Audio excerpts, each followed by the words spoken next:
Alright, yo, what is up, guys? Basic here, back with another video. In this video, I'm going to be reviewing the 2020 Mercedes-Benz GLB 250. This is like a small SUV, I guess like a smaller SUV. It's pretty small. It's basically as tall as me when I get in. I mean, the interior is not huge, but man, this car is pretty affordable for the price. It starts at around $34,000. The one I currently have right here is a base model. And like just being in here, like this car looks a lot more expensive than it is. But I'm gonna go ahead and give you guys a small review / walk around of the car. Let me know if you guys do enjoy the video. Make sure to drop a like, drop a comment, and subscribe to the channel if you haven't already. Hopefully you enjoy the video. Okay, starting with a quick walk around of the car. Like I mentioned before, this is a 2020 GLB 250. All 2020 Mercedes-Benz now come with LED standard. I like that because in 2018 they were still coming with halogens, which honestly, just for buying a Mercedes-Benz still getting halogens was kind of I didn't like it. Just kind of walk around the car really quick.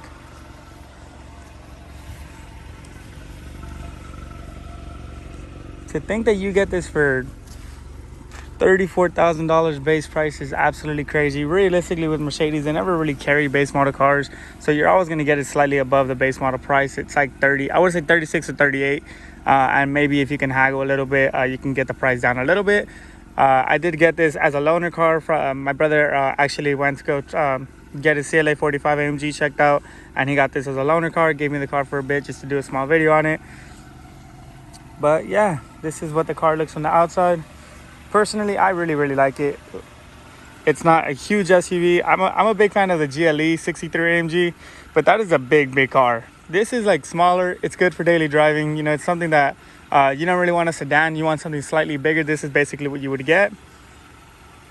Okay, so let's go ahead and hop inside the car and show you guys the interior.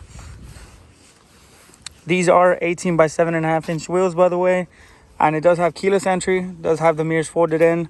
All you do is have your keys in your pocket. Go ahead and put your hand in. It'll unlock the car. Mirrors will fold out, and you could do the same thing to lock the car. It has this little, just a little dent. You just click that. It's not a button. You just touch it, and it'll lock. But anyway, let's go ahead and get inside the car. This is all black interior, which I personally love. This is what I would get if I were to spec this car out, or if I was just to get this base model. It's super affordable. Like I mentioned before, $34,000 for the base model price. That's super good. It's not too expensive. So for the 2020 model year, they did make all cars push to start, which comes standard now, which I hated back in like the 2018 model year. All of them weren't push to start, which it was just kind of frustrating because you're buying a Mercedes-Benz and all Honda Civics in that year already had push to start for every vehicle. But yeah, anyway, go ahead and just press the brake. Push to start is right here. Just have your keys in your pocket and then the car will start up.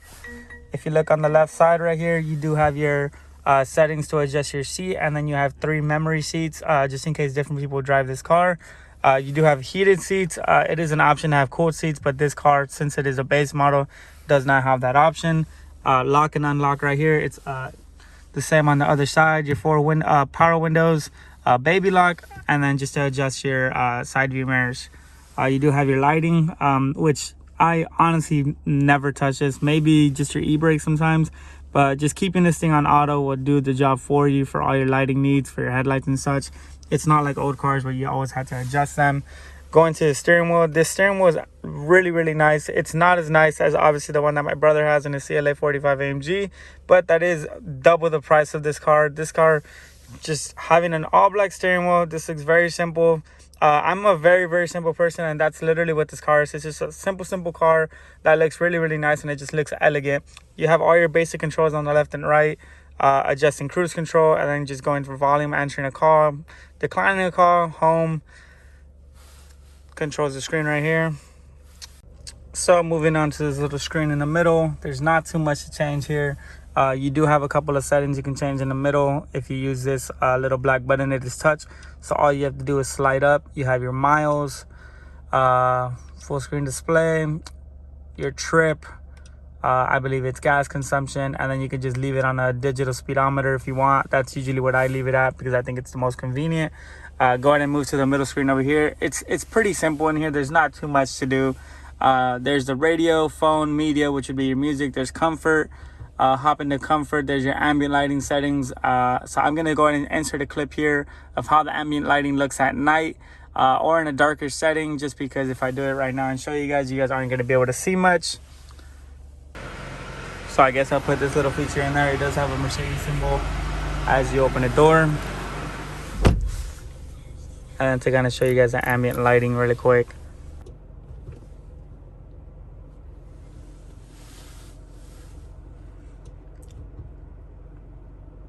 So it comes with a lot of options.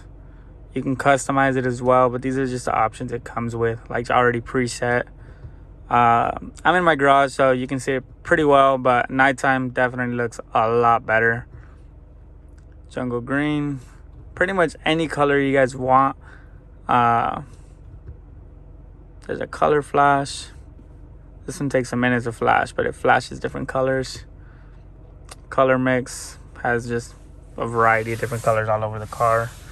I always keep it in either ocean blue or purple because it's the darkest ones, the most noticeable. And then, like I mentioned before, there's ambient lighting inside the vents, which I think looks amazing.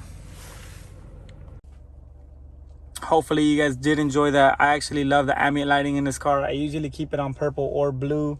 I think it looks absolutely amazing. But anyway, going back, you have info, Mercedes Me and apps. There's not much going on there. You can surf the web on Mercedes Me and apps. And then info is just giving you information on your driving and things like that. Hopping into settings is pretty cool. You can actually change your designs for your dash. So there's classic, that's what classic would be. There is sport, which changes it a little more sporty. And then there's progressive. I think sport and progressive look pretty cool. Either or, I would probably keep it either on this one or sport, like I mentioned. But go ahead and go back. Yeah, that's pretty much all you can have here. Going slightly down, you do have your air vents. I love the redesign on these air vents that they did for the 2020 model year. I think they look absolutely amazing. In addition to adding the ambient lighting in between the vents, I thought that was a perfect touch. The only thing I probably don't like from this is the fact that this black right here actually collects so much dust. You guys can see it right there.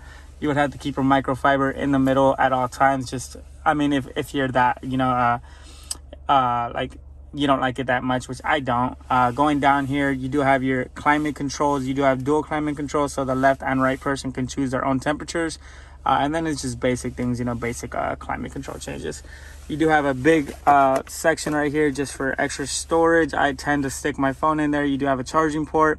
For the 2020 model year, you do need a USB-C to whatever you have your charging port. For example, for me, it would be iPhone, so I would need a USB-C to the iPhone connection. We did have to go buy new ones when my brother took out this car. But anyway, moving on to the middle, you have two cup holders. Then you have this section right here. This is what I absolutely love about this. This is just meant for your palm, and then this is just a touchpad to adjust up here. So for example, just to kind of show you guys, super responsive. I actually like it. It's so easy to maneuver. There's your next or before song, going back, and then just go home takes you to the straight beginning. Dynamic on the left side right here changes your driving settings. So if I go up, it'll change to individual, sport, comfort, or eco, whichever one I would like. I tend to keep it in sport just because I like a better throttle response, but that is just me. That spends more gas. You do have your volume on the right side, which I usually just use the one on the steering wheel, but if you like doing things from the middle section, you could just use that as well. Navi, radio, telephone, and then you have these two buttons, which I'm gonna be completely honest, I don't know what they do. Going on to the middle section, you do have one more charging port right there. Like I mentioned before, USB-C. It is a pretty big space in here. You could fit a lot, just in case you have a lot to put in the middle. So as you guys can tell, there's this whole aluminum and then black interior finish in this car, plus the ambient lighting. It suits it very well. It's very simple. It's very just simplistic. I'm a very simple person. This is what I would prefer in a car. I'm not a big fan of a clustered car with a bunch of things in the middle and things like that. But let's go ahead and hop in the back seats and show you guys the space back there. Now keep in mind, I am 6'2". That is the way I would drive. That's the way I've been driving. So just to kind of show you guys the space in here,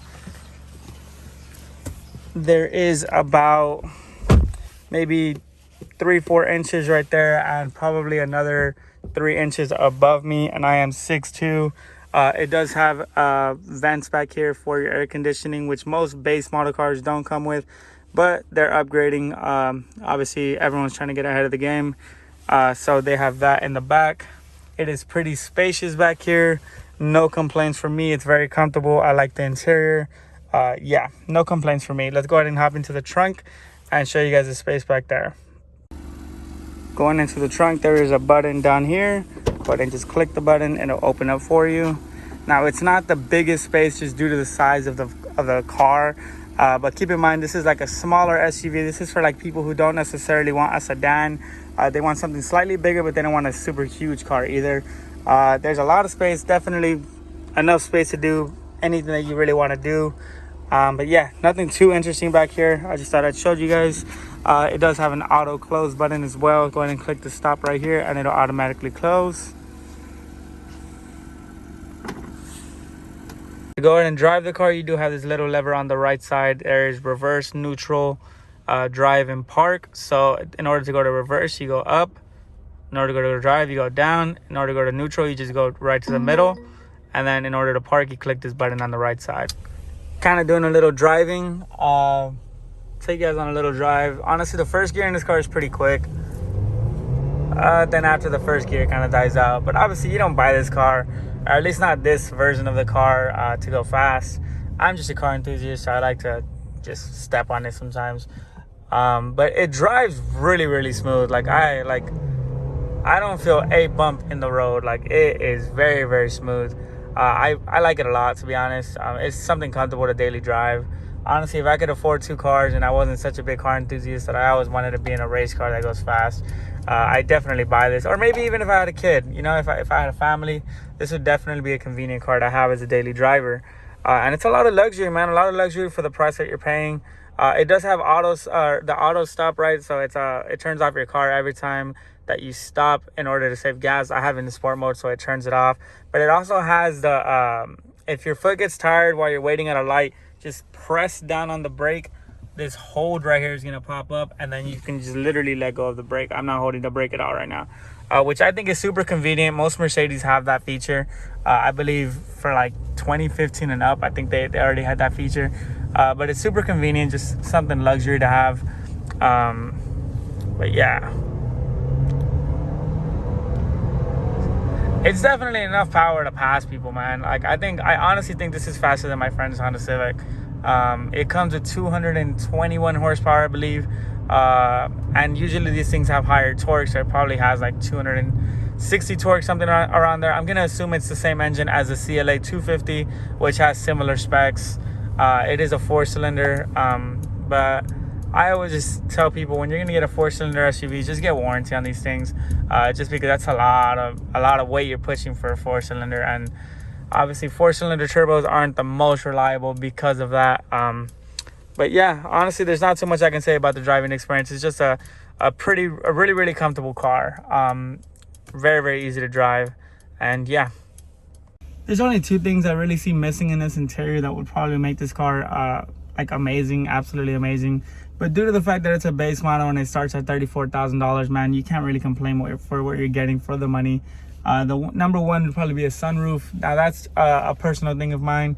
I'm sure you can get an option to get a sunroof or a moonroof, but this one doesn't have it, like I mentioned before, because it is a base model. And then the second thing would probably be the blind side assistance, where you have the little lights light up when there's someone next to you. It does have the triangles for them on the mirror, but I haven't seen them turn on or anything while I've been driving, and I've been trying to find them in the settings, and I can't. I'm assuming maybe they just use the same parts as a higher spec version, and then they just obviously they don't work. But yeah, man, I really, really like this car. This car is really, really comfortable, really convenient, and for $34,000, you can't really complain. But yeah, hopefully you guys did enjoy this video. Make sure to drop a like, drop a comment, and subscribe to the channel if you haven't already, and I'll catch you guys in the next one. Let me know if you guys have any questions, comments, or concerns in the comment section, and I'll be sure to respond to you. Peace out.